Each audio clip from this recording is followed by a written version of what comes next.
What's up, guys? How's everybody doing?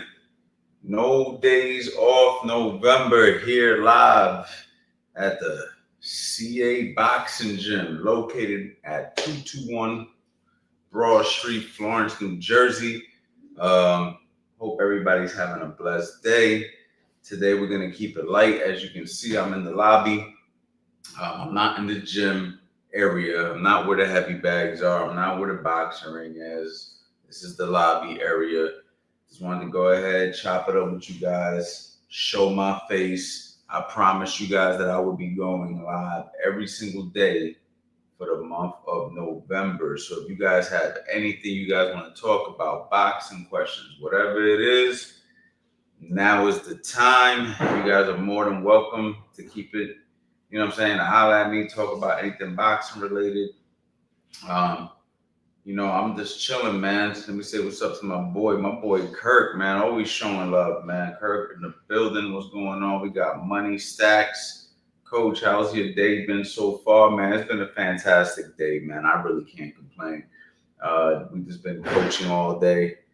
Well, earlier in the day, got my own little workout in, and then after that, handled some business, some admin work, and then of course, teaching boxing, man. That's all I do all day is teach boxing, man. But I enjoy it.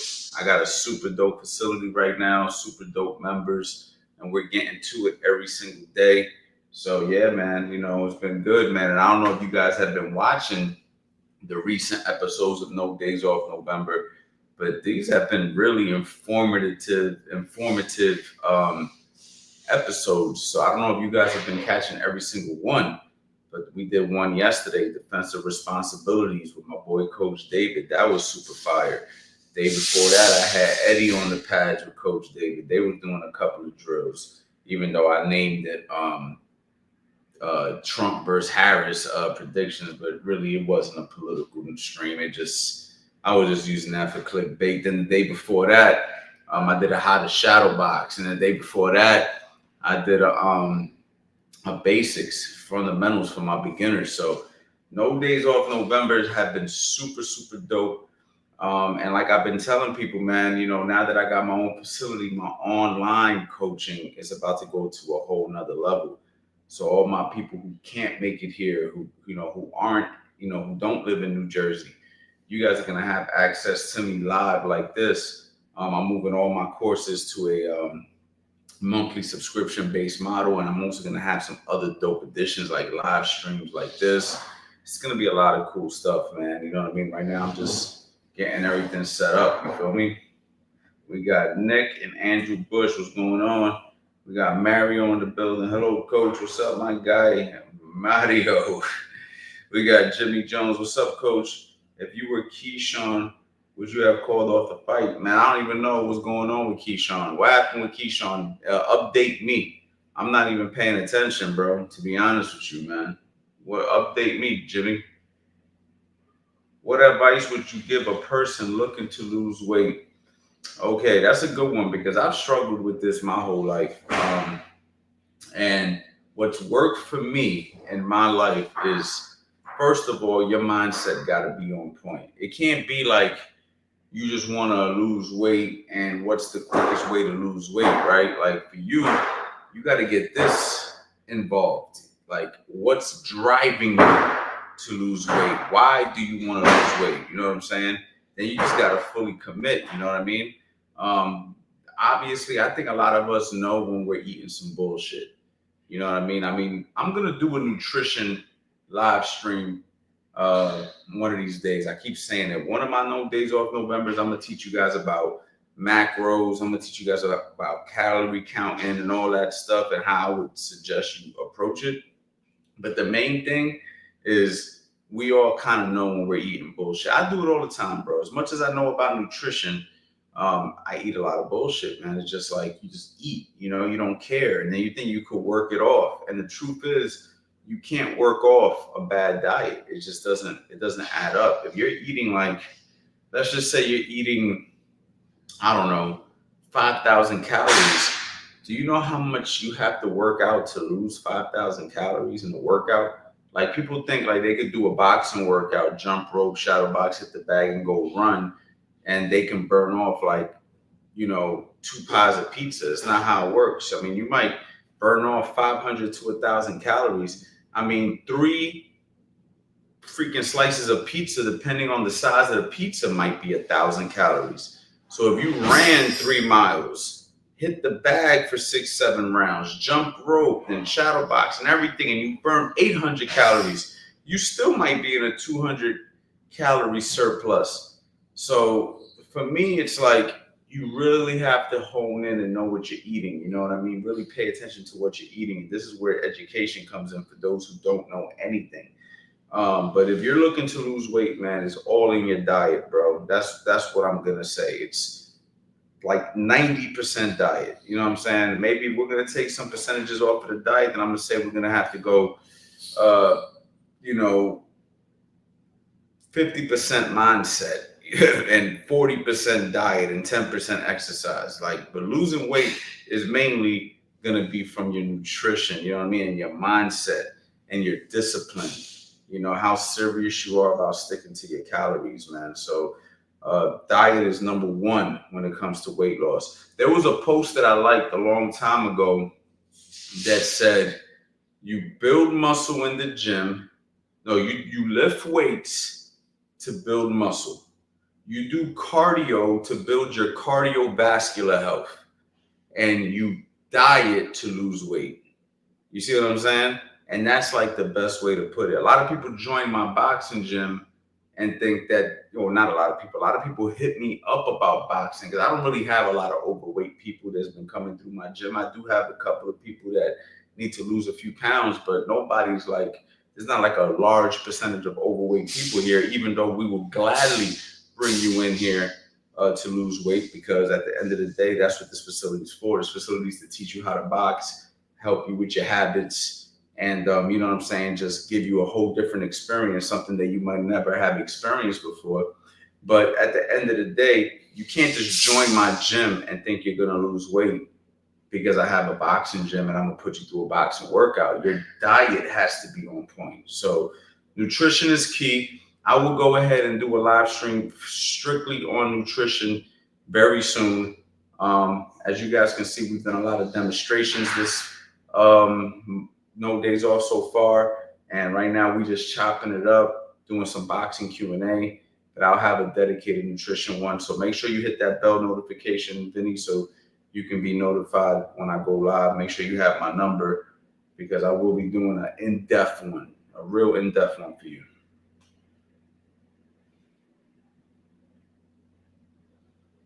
We got my boy. What's going on, Coach? What's up, my brother? My man, when do you think Brian Callen becomes undisputed heavyweight champion, man? When he plays Undisputed, the video game, and he picks Deontay Wilder. We got Humble Wisdom. What's up, Coach? It's been a minute. I see you getting in fighting shape. Yeah, I definitely got some of my weight down, but I'm still not there. I woke up this morning about 208. Me, I really look my best when I'm in like that 190 realm. So like 185, 190 at this stage of my life, I look the best. I'm like 208. I got up as high as 240, y'all. There's some videos out there that I'm just like, what was I thinking? And I was down to like 200, like in the summer. And then with the gym, I had Davika here, my Indian superstar. I was focusing on her, and then kind of just falling off the diet a little bit. And then, I got a lot on my plate right now. I don't know if you guys realize everything I got going on, but I got a lot of moving parts. You know what I'm saying? I have a daughter, you know what I'm saying? So I got a family. I got a new gym. We're still doing little renovations to the gym. You know what I mean? I got my online platform, you know what I mean, with over 3,000 students who came through. You know what I mean? We have an online community. We have a YouTube channel, professional fighters that I work with, so it's just different things, a lot of different things going on. And, sometimes it's easy to use that as an excuse to fall off the diet. But the truth is, if you really want it, you'll prepare. You know what I mean? So I fight with myself every single day to prepare for the diet, and we fall off course. But I like to say, like, the very next day when you wake up, you have an opportunity to do it again and fix it. And that's the beauty of life. Every time you wake up, you have an opportunity to fix it. So it doesn't really matter if you didn't get it today. Try again tomorrow. Try again tomorrow. You see guys in their 50s and 60s, man, that make transformations. You know, at 55 years old, they make transformations. 60 years old, they make transformations. You know what I mean? 20 years old, they make transformation. It doesn't matter your age. It doesn't matter how many times you tried. It just matters that you get it done. So, you know what I mean? Let's get it done, baby.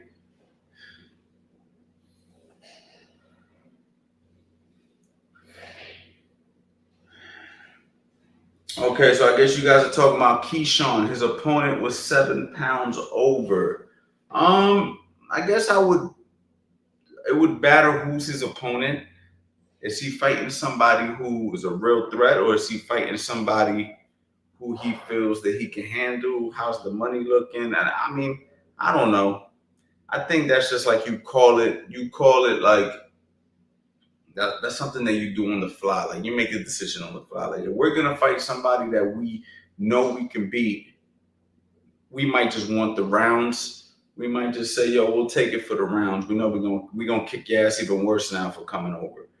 But if it's somebody who, you know, is a real threat, I don't know who he's fighting, but let's just say somebody who's a threat, then no, we're not taking that.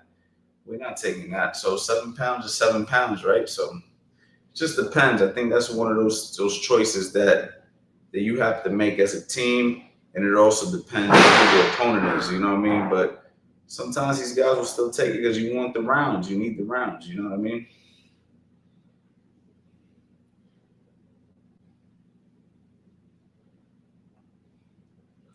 David, hi coach. We spoke last year on Instagram about training. You were building a new gym. We spoke about you creating a boxing program to match my Muay Thai. Can we train soon? David, yes, I remember our conversation.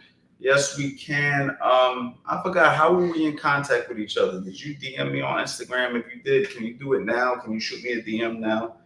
I forget how we were in contact with each other. Oh, Faturo, what's going on, brother? How's everything? How's Aiden, man?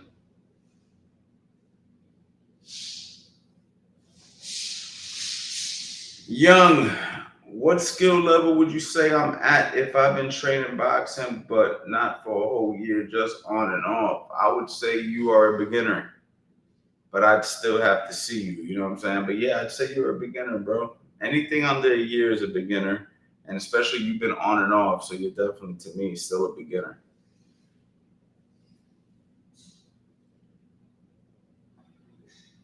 The Mexican G, what's going on, brother?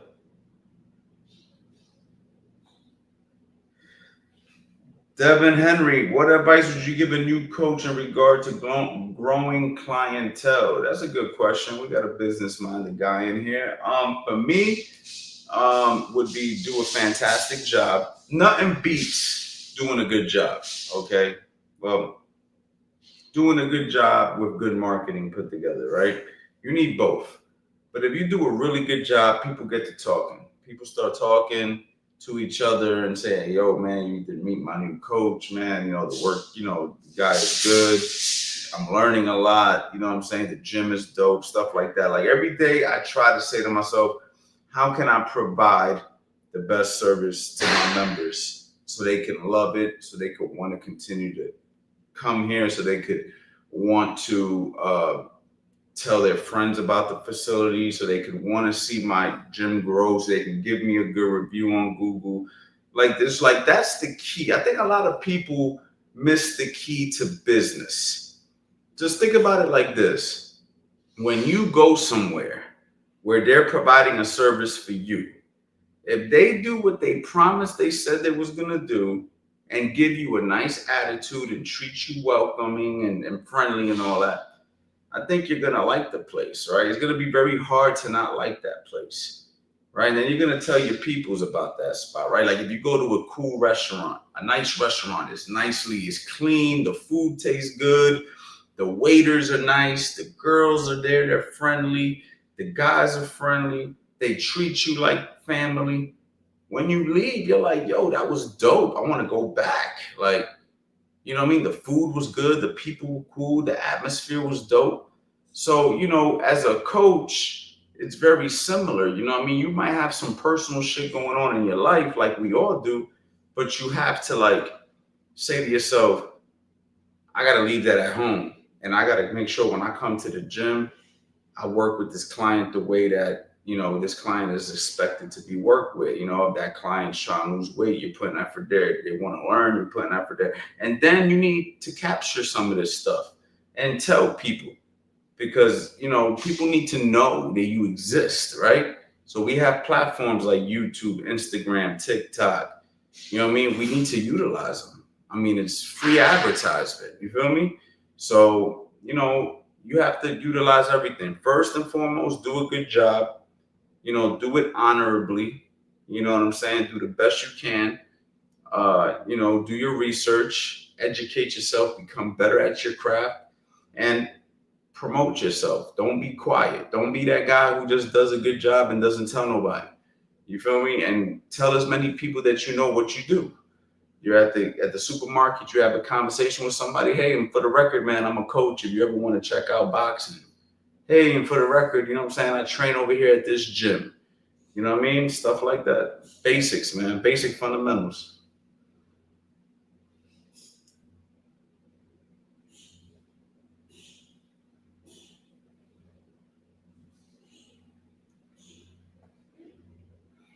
Yo, my boy, what's going on, Champ? Finally able to catch one of these. What's good, brother? What's going on with you, Champ? How's everything, man? I'm glad to see you finally in here. Levels management, Coach Champ, Tone Cuts. David Benavidez or Morrell? That's a hell of a fight. Now, that's a fight I'm interested in, man. A contrast of styles, two guys who could fight. One guy who comes forward and walks you down, and one guy who could punch and could box.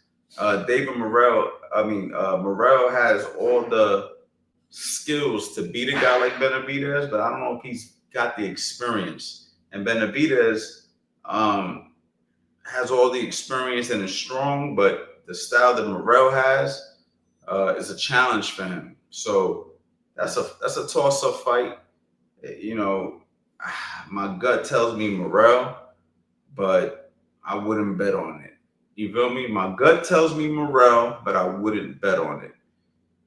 Because that experience factor in Benavidez is just a house, man. And he just walks and walks and walks and walks you down till he gets you up out of there. But I don't know if he's going to be able to do that with Morrell.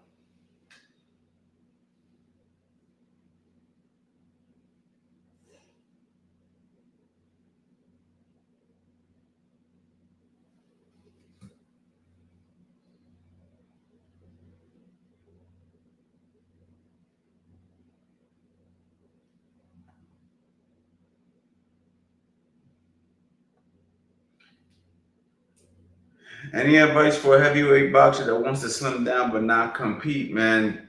Just train and eat right, brother. Train and eat right. Keyshawn and Andy Cruz got a fight in the pros. That's a damn good fight at 135. Yeah, that's a good fight. Really good fight. Andy Cruz keeps calling him his son. So we're going to see if he can son him. Is it worth joining a boxing gym strictly for fitness and the thrill of throwing punch combinations without ever taking a punch? Yeah, why not, bro? Why? Like, you don't have to join a boxing gym to become a fighter. Like, my slogan is you don't have to be a fighter to train like one. You know what I mean? So yes, 100%, bro. I don't think that being forced to spar or compete should be forced on anybody. And I think that it robs a lot of people out of how fantastic of a sport boxing is and how dope of an experience it really is. You know what I mean? For those out there who just want to do something different. You know what I mean? Well, maybe you already tried the weight training. Maybe you already did CrossFit. Maybe you already played football, basketball, baseball. You know what I mean? And now you wanna do some boxing. Now you want to try something else. You know what I mean? You want to burn more calories in an hour than anything else that you're probably gonna do. So it's like for me, yeah, it's worth it. 100%.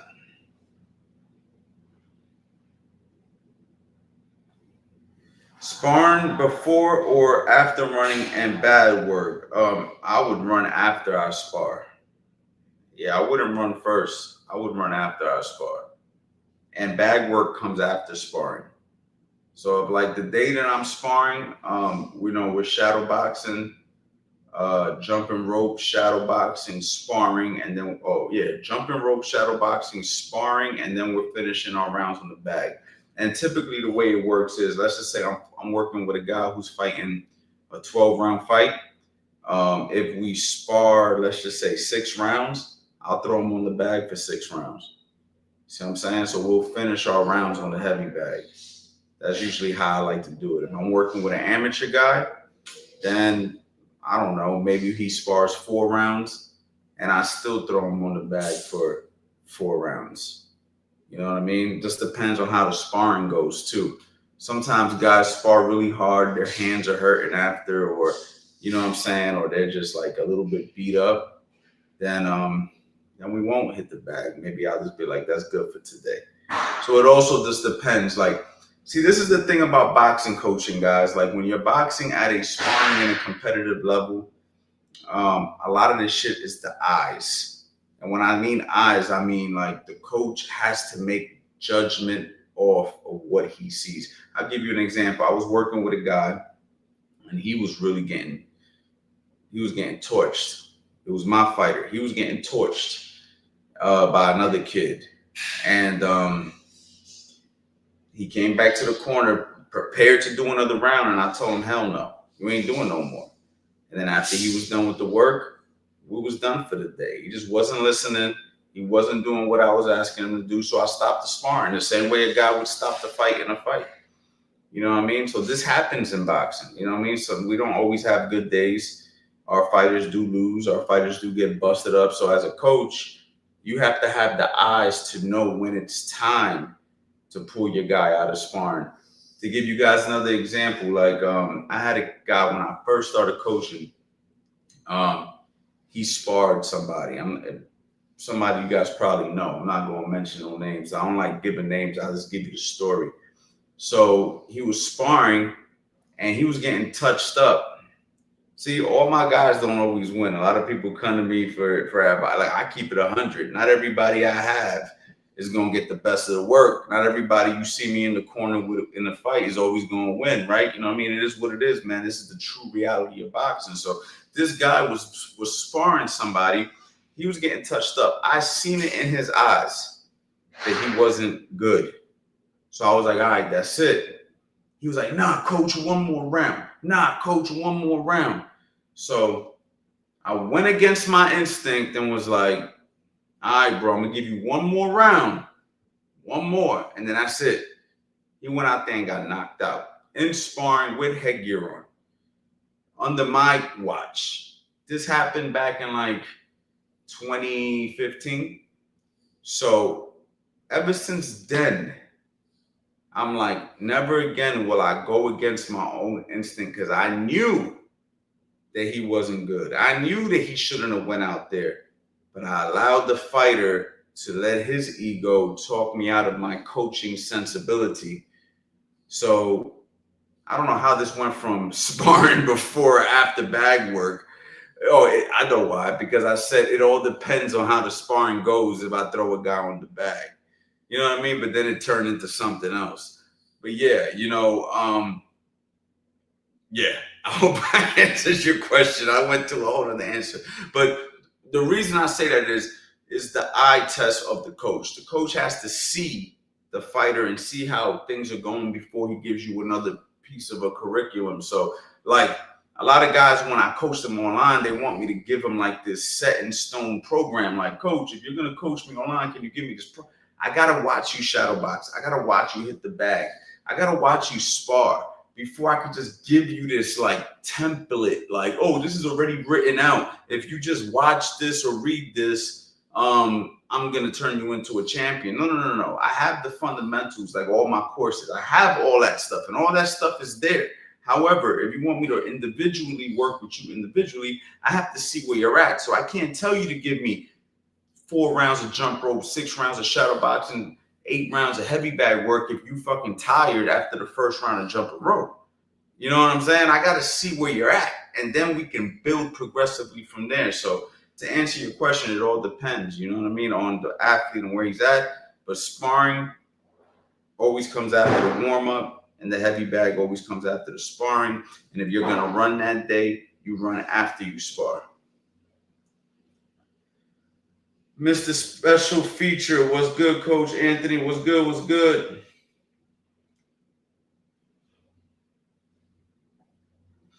What do you think about the balance between making money and the best, fighting the best in the sport of boxing? You want the truth? I think that it kind of sucks that you have to pick one or the other. But I'm not mad at no fighter who goes into this to make money. Not even a little bit, because I could tell you right now, I ask this question to everybody every time I get a question like this. When's the last time somebody donated to a fighter who has brain damage in this chat? There might be one person if we're even lucky. Like, has anybody given money to any of these fighters who have brain damage, or their families, or their children?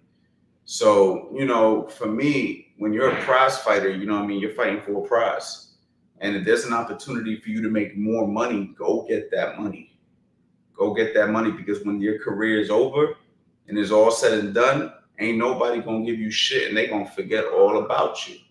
You know what I mean? And that's the reality of the sport. You're only as good as your last fight. You know what I mean? So I never ever come at a fighter for wanting to make some bread. You know what I'm saying? But I do think that there should be some sort of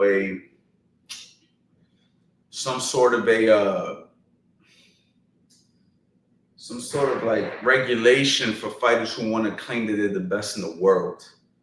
So like, if you are claiming that you are the best in the world, like if you are like, first of all, you have a world title, you're fighting guys, and you're like verbally speaking it, you know what I'm saying? Like, yo, I am the best in this division. Can't nobody beat me. The way these fighters like to do, the moment those words come out your mouth, the moment you get some sort of a belt, now there needs to be some sort of a regulation that says, now you got to fight somebody, motherfucker. Because you just said you're the best. The people around you, you know what I'm saying? You got a belt or something to represent that you're one of the best. Now you got to fight. Because there's, you know, a lot of guys claim they're the best, and then who are they fighting? So I'm okay with you making money, but at the same time, if you're saying that you are the best and you truthfully, wholeheartedly believe it in your heart, there should be a regulation in the sport of boxing that says, now you have graduated to the best. So now you got to fight. You know what I mean? So, and I just think that that's just how it should be. So therefore, people will still tune in and watch boxing, because boxing will definitely get better if better fighters fought each other. But I think that fighters deserve to get paid as well, you know? So that's wishful thinking, right? You know what I mean? But I just think there needs to be something like that.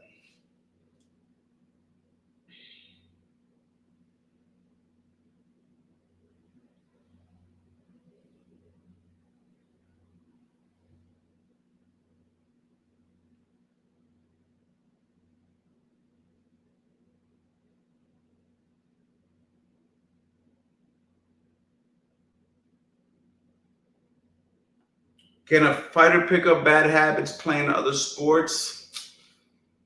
I don't know. Maybe. Like wrestlers, I noticed they have like a tendency of like crouching too low. Football players sometimes. Um, it just depends on the person, to be honest. You know what I mean? And it depends on their willingness to be students all over again. A lot of times when you're good at another sport, or you start another sport, it's really hard to go back to beginner. Like me, it would be fucking dreadful for me to try to learn jujitsu at this point in my life, or kickboxing or something, because it's like, I've been boxing for so long. Now you want me to like start at the beginner level? That takes a lot of like patience.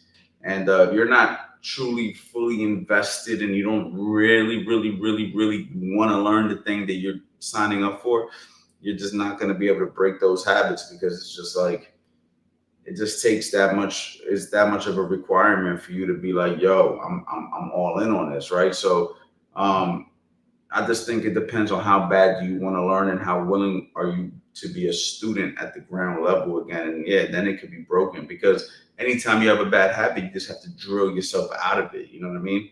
And that takes an extreme amount of patience. All right, bro, hit me up, man. Hit me up. As you can see, man, we could definitely do a lot of stuff now. So hit me up. Lance was good. Okay, David, let me see if I can catch it now. Let me look on my Instagram real quick.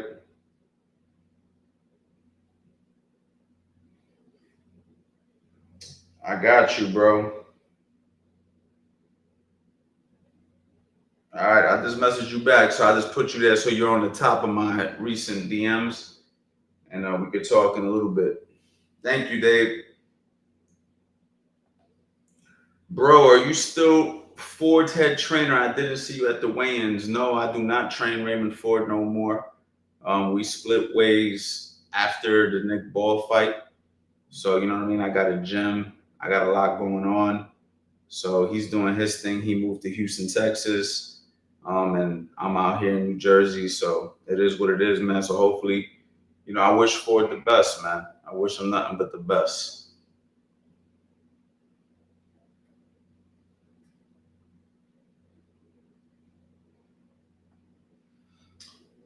This super late reply, I'm doing good, man. Getting it in when I can. We got to get back on track with that training. Possibly I can get out to New Jersey. Shoot, yeah, I'm gonna message you as soon as I get off this live, champ, for sure. We were doing a lot of online training and we were doing really, really well. So let's lock that back in for sure, man. I never heard anyone in my life that wouldn't jump out to make more money than they were making, regardless of why they fight. Exactly, bro. Exactly, bro. Like, you know, you're getting punched in the fucking face, guys. You're getting punched in the body. Like, it has to be worth it at some point, man. You know, so yeah. Shout out to all the fighters out there making money because I know a whole lot that aren't. You know what I'm saying? And they're professionals. I know a whole lot of fighters that ain't making nothing. So shout out to all the professional fighters out there who figured out how to make money. Just like coaches. You know, a whole lot of coaches out there that ain't making no fucking money. You know what I mean? And it's really, really difficult for them, man. This is a tough sport, man. It's a hard way to make an easy buck, like they say. So if you're a coach or if you're a fighter, man, you have to figure out how to make money in this sport because this sport will completely use you, abuse you, and leave you with nothing in the end. The fans don't give a shit about you. The promoters, the fucking business people in boxing, everybody's out for themselves in this shit. So at the end of the day, you got to protect you and you have to do what you can for you. So that's my advice to fighters. If you're a fighter out there, I highly suggest that you get with a smart team, you know, a good coach. You know what I mean? If you can get with a smart team that understand business, these are all benefits, and a good coach that's going to guide you the right way and protect you. A manager, if you can get one that really will guide you, you know what I'm saying, and sign with a good promotion. You know what I mean? All this shit matters, man. Trust me.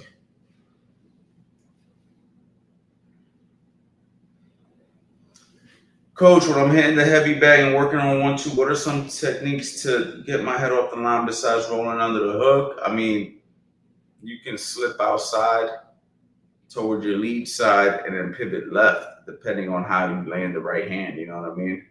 If I land the right hand and I'm a little bit more on this side, then maybe I would pivot left. Or you could take a small step back and then make a decision if you want to go left or right. But there's nothing else really, champ. Like, you know what I'm saying? You got to think. You only got 2 directions or 3, left, right, and back. You know what I mean? So you can right hand go left. You could right hand roll right. You could right hand slip, but that's risky. If a guy's throwing a hook, you could walk right into the hook. When you throw the right hand and take a step back, that's risky if you don't have fast feet because you can get clipped on the way back. So for me, when I finish the right hand, rolling under seems to be the safest thing, because even if they throw the right hand, me rolling under to my right takes away the right hand as well, because I'm going to the right, which in turn is taking away that right hand. You feel me? So that's why I usually make my guys roll after a right hand. But if we shoot a right hand lead where I'm here and I shoot the right hand from here, then I'll probably go left because I'm going bang. So now I can go this way. You feel me? So something to think about, man. Just tap into all the live streams, man. We'll do a heavy bag one. We'll do some more shadow boxing one, and I could demonstrate some more stuff.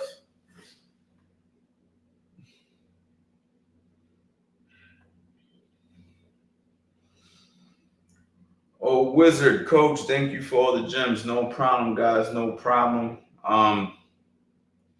Just here to kick it with you guys, man. No days off November. As you can see, we in the lobby, man. Different view. You know what I'm saying? If I grab my camera and turn it around, boom. See the gym? You know what I mean? I was doing a little blur to get that shit from blurring. Feel me?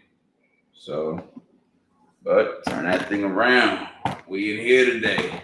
We are in here today.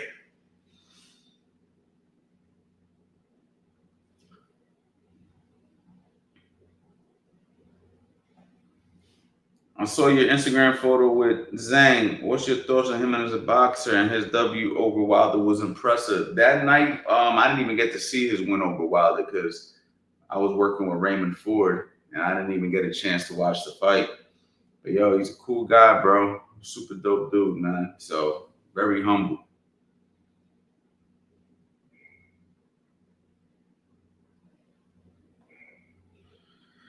Coach, what do that mean? Don't telegraph punches. Basically, don't show it before you throw it. You know what I mean? So, like, if I'm gonna throw a hook, don't like wind up back here. If I'm gonna throw a cross, don't pull it back here. You know, throw your hook from there, throw your right hand from here, so people don't know what you're gonna do. That's basically what it means. Any workouts on being able to bend at the hips? It makes slipping in the pocket better. We'll do some more live demonstrations, man, in the next coming episodes, man. So keep the bell notifications on, and we'll go ahead and do some live demos, either with me or one of my other coaches, or Eddie. I'll try to get somebody involved. If not, I could just do it myself, and we're gonna do some stuff.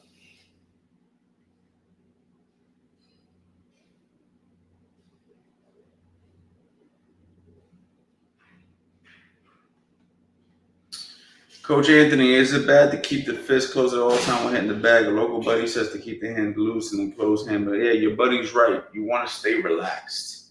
You want to stay relaxed. If your hands are clenched up like this the whole time, then you're going to be tense. So I suggest that you don't do that.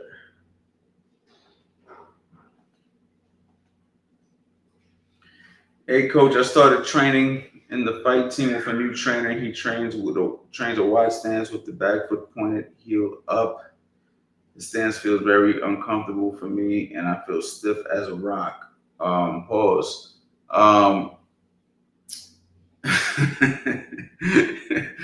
Pause. But yeah, I mean, I'd have to see it, champ. Pause. I'd have to see your stance to really see what you're doing wrong. So, I mean, that's the only way I could really help you. I mean, the heel off the ground is how I teach. A wider stance is how I teach as well. So I'd have to see what you're doing to see what you're doing wrong that has you feeling uncomfortable.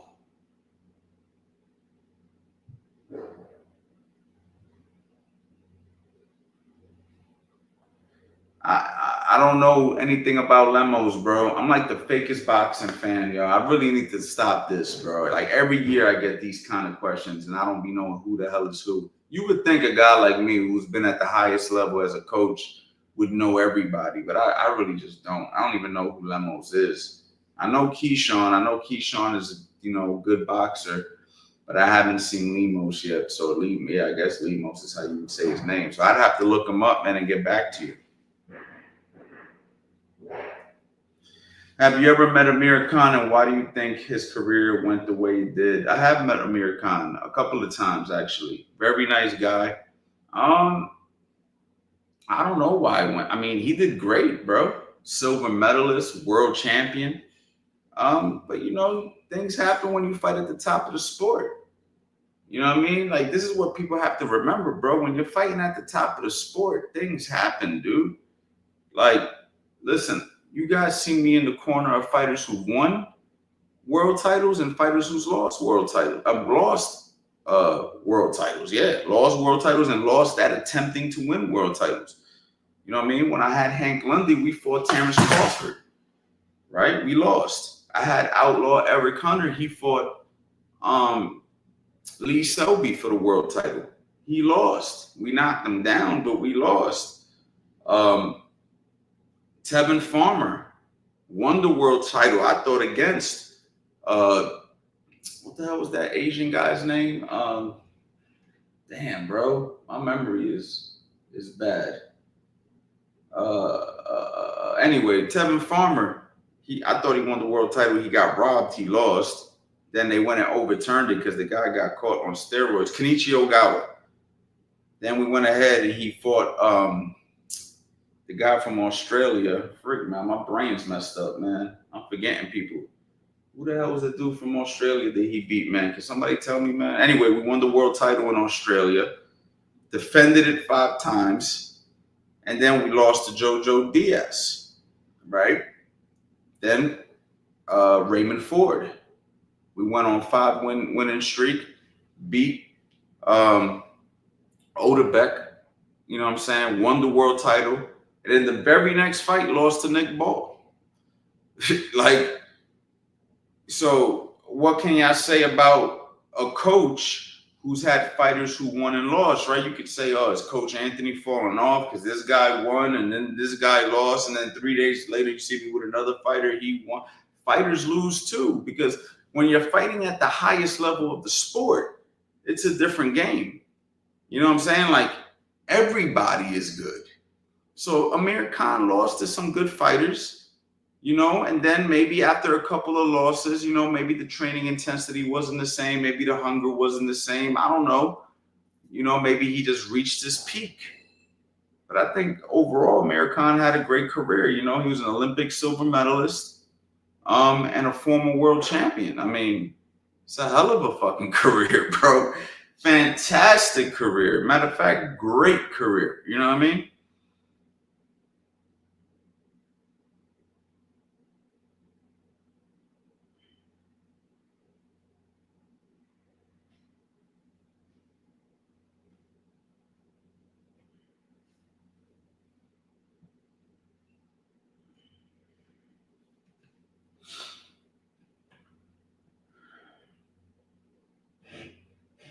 Who's your favorite journeyman and why are journeymen important in boxing? I don't know if I have a favorite journeyman.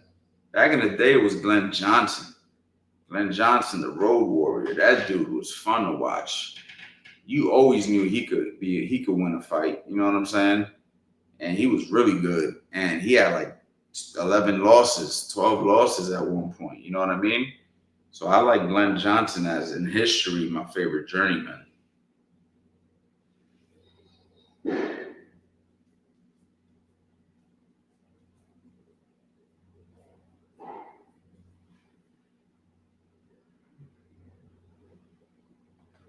Is there anyone in boxing you haven't worked with in boxing that you would like to work with? You want to know the truth, y'all? I only want to work with people who want to work with me, man. I mean, I say that at the bottom of my heart. You know what I'm saying? I don't have any ambitions to work with any big names. I don't have any of that. You know what I'm saying? I truly will have more fun training all the members that signed up to my gym, who show up every day, who genuinely trust me, who value my time. you know what I'm saying, who would like to train with me, I promise you, people online who want to sign up to my online programs, who join my private community, like, to me, I mean, it might sound corny, but that's who I want to work with at this stage of my life. I don't want to be like, oh yeah, that fighter. Yeah. So I don't look at fighters that way. You know what I'm saying? If one of these top guys, they hit me up and you see me with them, it's because they reached out to me. They hired me. They would like to work with me. And you know what? I feel like I could help them. But if it ain't that, I'm not interested, bro. Not even a little bit, man. You know what I mean? I do well for myself. So I don't give a shit, truthfully, man. So yeah, whatever people who want to work with me, that's who I want to work with.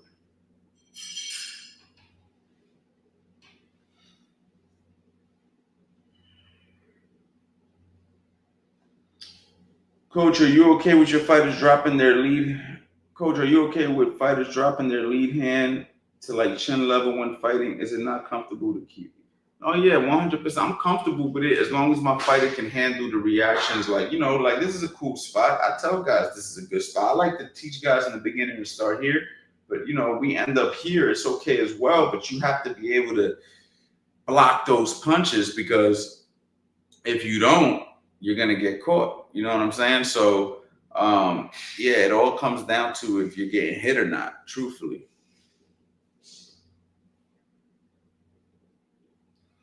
I'm gonna get out of here in about 3 more minutes, guys. If you guys have any more questions, go ahead and let me know, man. We're here at CA Boxing Gym, and I'm going live every single day for the month of November. So trust me, you guys are gonna have a lot more opportunities to ask me questions.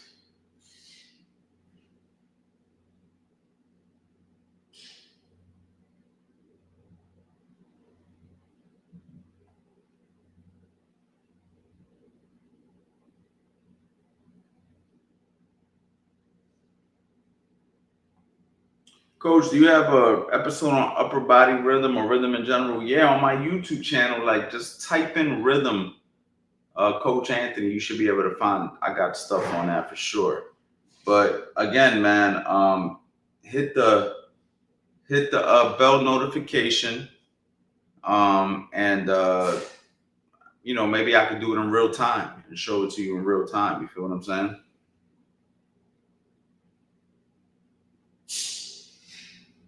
Do you think, Coach, this weekend's gonna be lit? Yeah, man, it's gonna be a good boxing weekend, man. Jerome Boots Ennis is rematching that kid who he had difficulties with, even though he won every round. It seemed like he had difficulties. You got my old fighter Raymond Ford on there. Shout out to him. He's got himself a nice fight. I think he should be able to win his fight fairly easy. I could be wrong, but I don't really think that guy Orlando Gonzalez got anything for Raymond, man. And other good fights, man. Right? Bam Rodriguez is on the card. A couple of good fighters is on that card.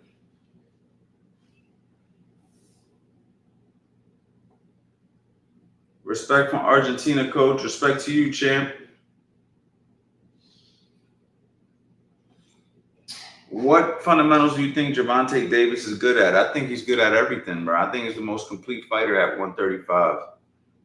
I think he's the most complete. I think he can box. I think he can punch with both hands. I think he got good defense. I don't think he uses it all, but I think he has it all. He just needs to use it.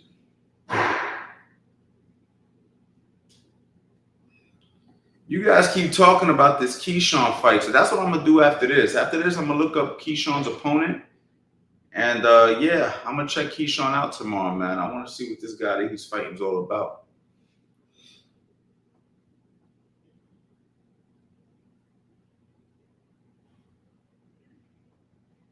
Coach, can you tell if somebody's ready for an amateur fight by watching them train in a session or two? I have to see them spar. That's all. I just need to see them spar the right person. So if you have, if you come to me and I see you spar somebody with, you know, similar experience and you do very well, then yeah, I could pretty much figure it out right there.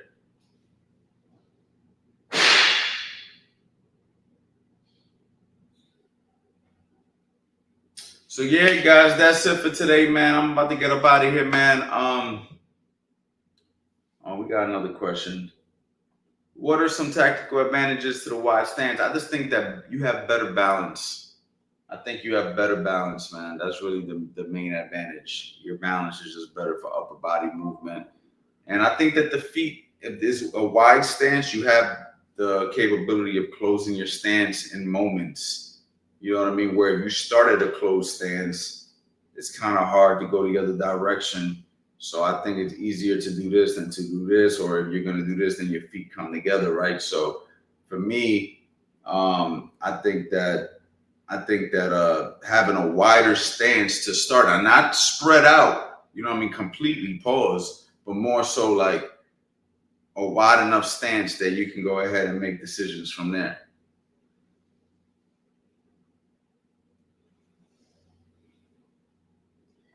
Granny Drummer, blessings, DT. Thank you, Granny.